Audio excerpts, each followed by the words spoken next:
ये जो ज़मीन जो है ये वक्फ के किस आधार पे है उसको लेकर के डॉक्यूमेंट्स मांगे गए। साथ ही साथ यह भी एक बड़ा आरोप लगा है कि यहाँ पे एक मेले का आयोजन किया जाता है, जहाँ मेले में लाखों रुपए की कमाई महीने की होती है। ये दरगाह का मुबेश 300-350 साल पुरानी है और यहाँ हमारे ही बुज़ुर्गों के मज़ारात हैं। मौजूदा सज्जादा नशीन हमारे वालिद मोहतरम है हज़रत डॉक्टर सैयद शाहिद मियाँ साहब क़िबला मद्दज़िल्लहु अली। उससे पहले हमारे दादा पीर हज़रत सैयद मेहदी मियाँ साहब रहमतुल्लाह अलैह।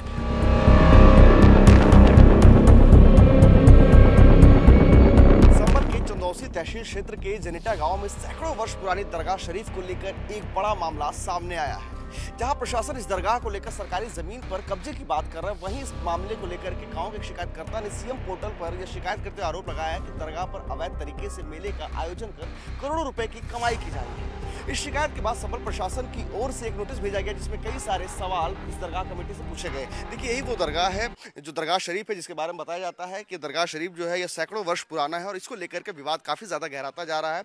जब से प्रशासन को इस बात को लेकर के जानकारी मिली, प्रशासन ने जो नोटिस दी उसमें कई सारे सवाल पूछे गए, जिसमें यह भी कहा गया है कि इसके ये जो जमीन जो है ये वक्फ के किस आधार पे है उसको लेकर के डॉक्यूमेंट्स मांगे गए। साथ ही साथ यह भी एक बड़ा आरोप लगा है कि यहाँ पे एक मेले का आयोजन किया जाता है, जहाँ मेले में लाखों रुपए की कमाई महीने की होती है। ऐसे में प्रशासन का साफ तौर पर कहना है कि अभी तक जो भी इन्होंने कागजात दिखाए उस कागजात से वो संतुष्ट नहीं है और आगे की भी जांच कर रहा है। साथ ही साथ यह भी प्रशासन ने कहा कि शाहिद खान जो मुतालबी होने की बात करते हैं वो दरअसल इस वक्त मुतालबी नहीं, फिर किस आधार पर वो उर्स के मेले का आयोजन करते हैं, जिसको लेकर के प्रशासन लगातार जो है छानबीन में जुटी है। ऐसे में साफ तौर पर माना जा रहा है कि जांच के बाद प्रशासन जो है वो बड़ा कोई कदम उठा सकती है। लेकिन देखना यह होगा कि जांच में जो डॉक्यूमेंट्स जो हुए हैं, जो जिन डॉक्यूमेंट्स की समीक्षा की जा रही है, उस डॉक्यूमेंट्स के आधार पर क्या कुछ चीजें निकलती है और उसके बाद प्रशासन इस पूरे मामले को लेकर के क्या कुछ कार्रवाई करता है। मेले को लेकर शिकायतकर्ता ने जिस जगह का आरोप लगाया है वो दरअसल यही वो जगह है, देखिए तस्वीरों में कि यही वो जगह है जिसके बारे में बताया गया है कि 60 से 65 बीघे की जमीन है और इस पर जब मेले का आयोजन किया जाता है, जब यहाँ पे दुकानें लगती है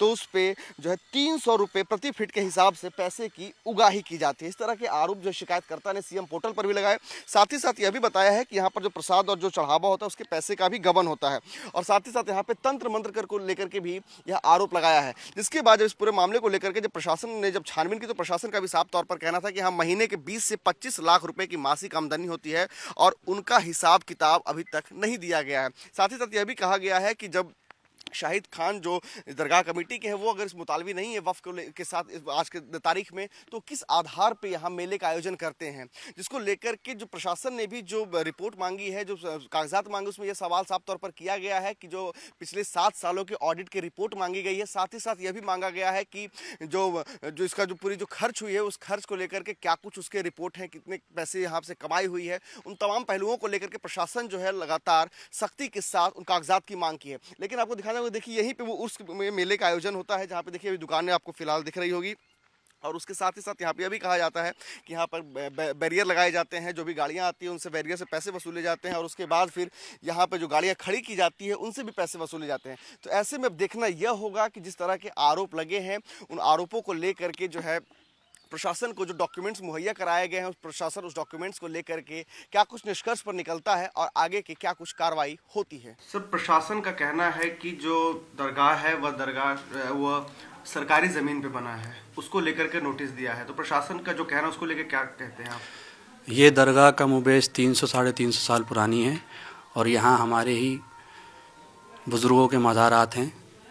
मौजूदा सज्जादा नशीन हमारे वालिद मोहतरम है हज़रत डॉक्टर सैयद शाहिद मियाँ साहब क़िबला मद्दज़िल्लहु अली। उससे पहले हमारे दादा पीर हज़रत सैयद मेहदी मियाँ साहब रहमतुल्लाह अलैह।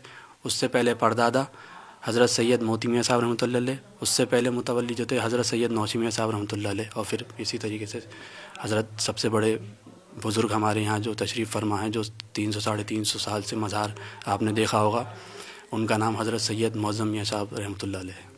तो प्रशासन का जो कहना है कि जमीन सरकारी जमीन पे बना है, तो उसको लेके क्या कहेंगे? उनके प्रशासन के दावे को लेके क्या कहेंगे? प्रशासन ने नोटिस भी दिया आपको? हमारे पास शासन की तरफ से डीएमओ का जो नोटिस आया था उसमें जो सवालात थे हम उनको उसके जवाबात दे चुके हैं।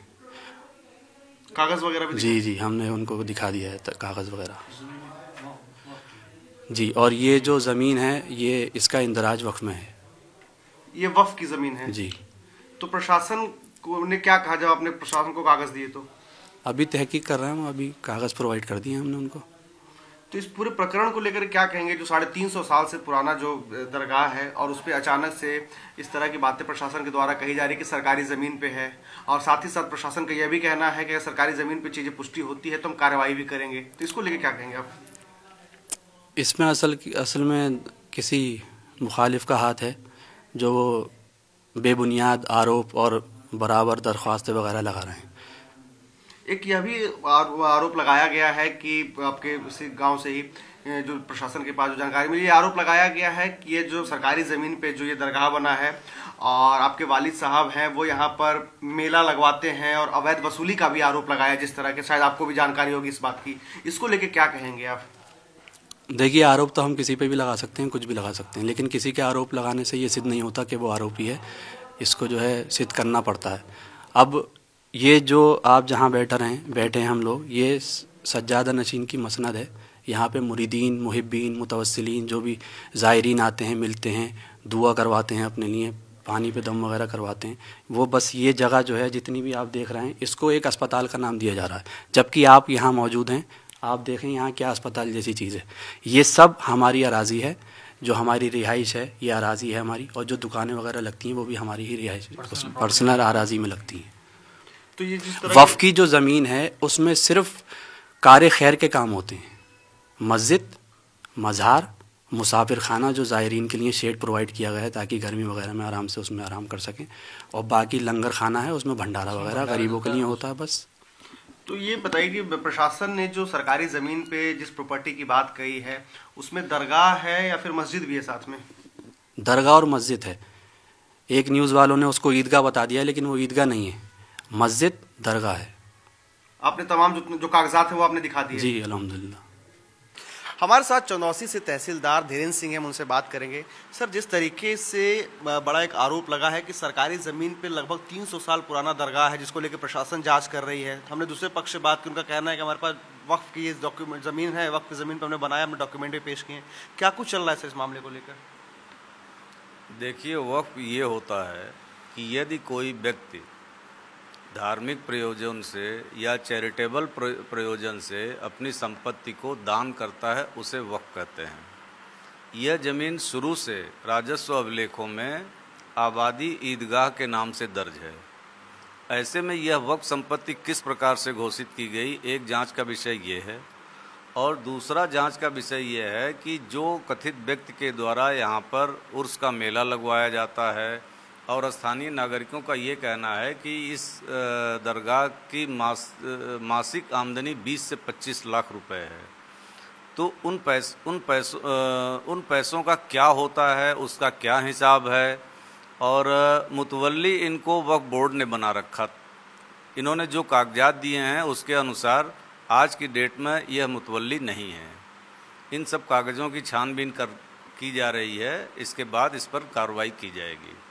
जैसा कि जानकारी यह भी मिली दूसरे पक्ष से, हमने बात किया, कहना है कि हमने कुछ डॉक्यूमेंट्स वगैरह भी दिखाए, तो क्या जो डॉक्यूमेंट्स दिखाए उससे प्रशासन संतुष्ट है? नहीं, मैं नहीं संतुष्ट हूँ। उनके डॉक्यूमेंट से ये कहीं से सिद्ध नहीं होता कि ये वक्फ बोर्ड के द्वारा अधिकृत मुतवल्ली है। तो सर अब आगे क्या कुछ कार्रवाई, क्या कुछ रणनीति है प्रशासन की? अभी जांच चल रही है, उनके कागजों की जांच चल रही है, उसकी जांच के आधार पर कार्रवाई की जाएगी। यानी कि यह कानूनी अपराध भी बनता है अगर इस तरह की जांच में अगर वो पाए जाते हैं दोषी? तो बिल्कुल अपराध बनता है। वहाँ पर जब मैं गया तो बिल्कुल बैरिकेडिंग लगा करके वाहनों से वसूली की जा रही थी। जो वहाँ पर दुकानें लगाई गई थी, मैंने उनसे पूछा, उनसे वसूली की जा रही थी। अंदर कैंपस में एक अवैध क्लिनिक चल रहा था, तंत्र मंत्र की क्रियाएं वहाँ पर हो रही थीं। ये सब किसके आदेश से हो रही थी, किसकी अनुमति से हो रही थी, और इनसे प्राप्त आमदनी वास्तव में यह गरीब मुस्लिमों का शोषण का एक अड्डा है, जहाँ पर धर्म की आड़ में गरीब मुसलमानों का शोषण किया जाता है।